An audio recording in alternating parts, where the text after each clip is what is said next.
is a customs union? Well, I'm joined now by the Conservative MP, Jacob Rees-Mogg, who was recently elected as chairman of the influential European Research Group made up of Brexit-backing Conservative MPs. Welcome to the Daily Politics. Thank you. Just before I come to you, Jacob Rees-Mogg, George Freeman, should the government now listen to the CBI and their calls to stay inside a customs union after we leave the EU?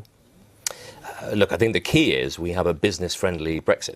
Most of my constituents, when they voted for Brexit, wanted us out of the political union, but actively trading and part of what they were sold in the 70s. So does that mean remaining in the customs union? So let me finish the question. The problem with the customs union is that it prevents us ultimately from signing trade deals. Short-term, industry in this country would like to remain in as predictable an arrangement in terms of trading in Europe as they can.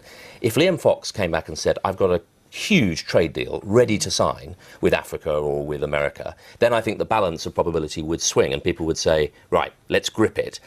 So I think it's a question of transition. Do you think at the moment, all things being equal, that Britain should heed those calls and remain in a customs union with the EU? Well, some of those calls, I think, are designed to stop us implementing Brexit at all, and I don't agree with that. But that's not the question I'm asking. Should Britain remain in a customs union? Should it be on the table? I'd like us to negotiate a deep trade agreement with the European Union in which we have that free customs movement so that the Northern Ireland border works, so that we can sell our goods. I think Jacob wants that. I think our only point of difference is that Jacob, as a sort of sovereignty hawk, would prefer us to be out at the end of March next year, even if we don't have a customs agreement.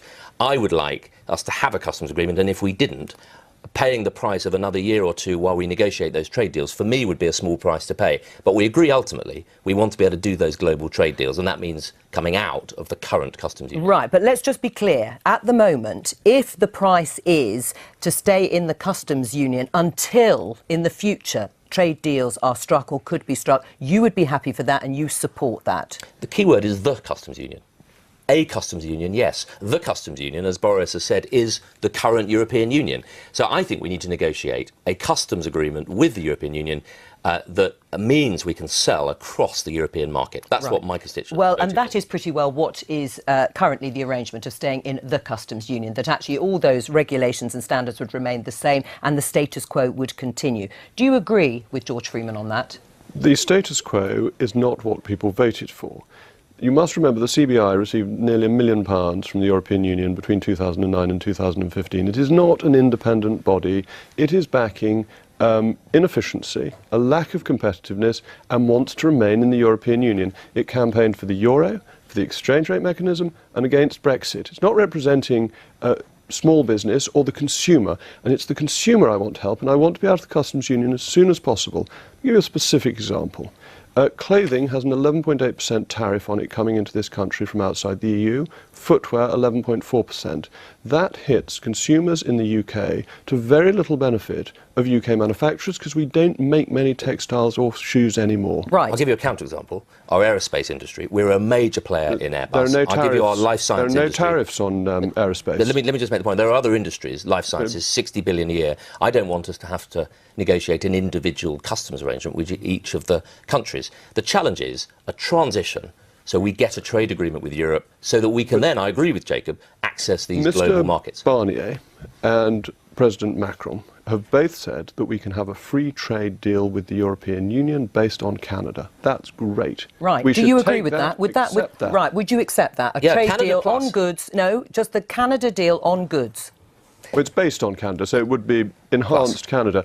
That's on the table. That doesn't need us to remain in the customs union. And if we stay in the customs union, this is where I do, George, disagree, it means we won't be able to get the other trade deals because the other countries won't think it's worthwhile doing deals with an EU satellite. So I understand that. Our only difference is avoiding the cliff edge.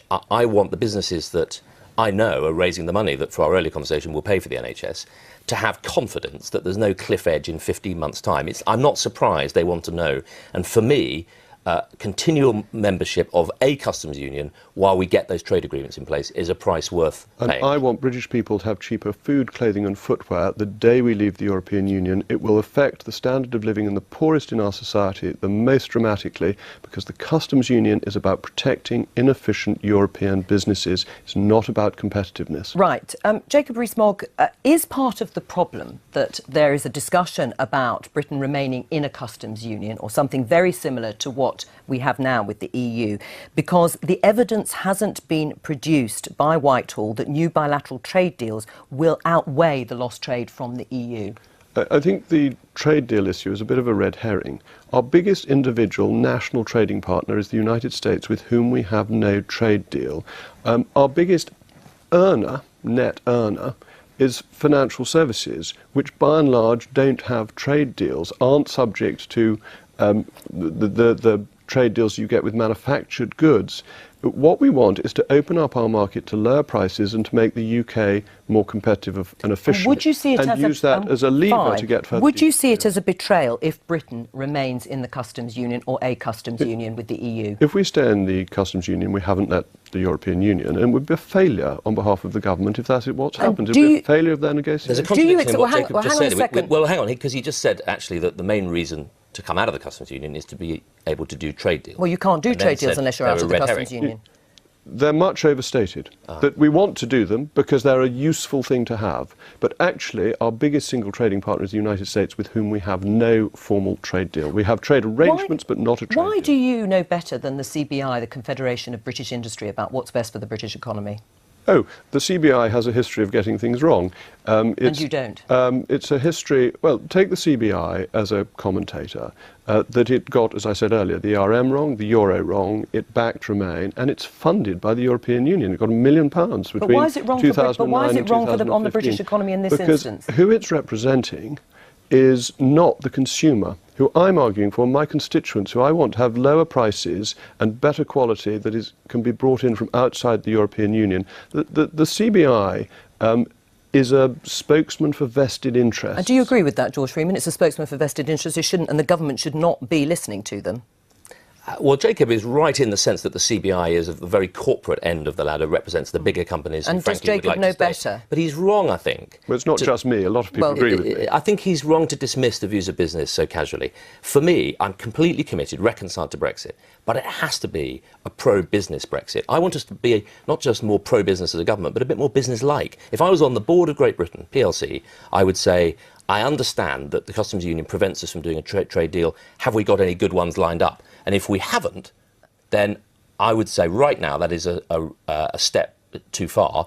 But if we can get those trade deals, then I see the argument. Right, but you're not convinced at the moment that you're going to be able to get those trade deals, or that it might replace, well, not least because Jacob just said trade deals are a distraction. Right. I mean, we'll come on to why you think trade deals are a distraction, because I thought that was the whole point of Liam Fox's job. But first of all, is this something, you talk to people all the time, you were chairman of the policy board before Christmas, in cabinet ministers and Tory MPs, is this something that is being actively considered, Britain remaining in a customs union arrangement with the EU?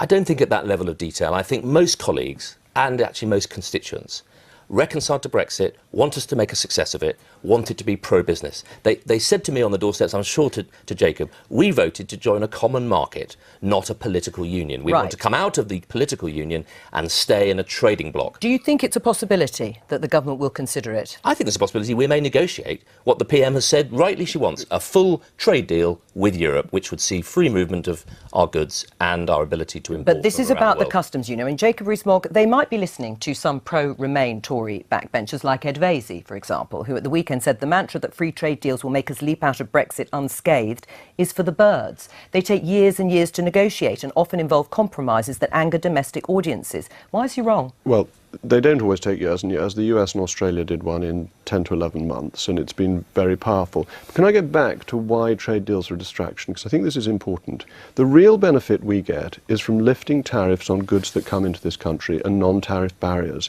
That makes the UK more competitive. It makes goods for consumers cheaper. Unilateral free trade has worked in every country that has tried it historically. Trade deals are an add-on benefit. And if you open up your market and you again go to people and say, we we've opened up our market, do you want to open up yours?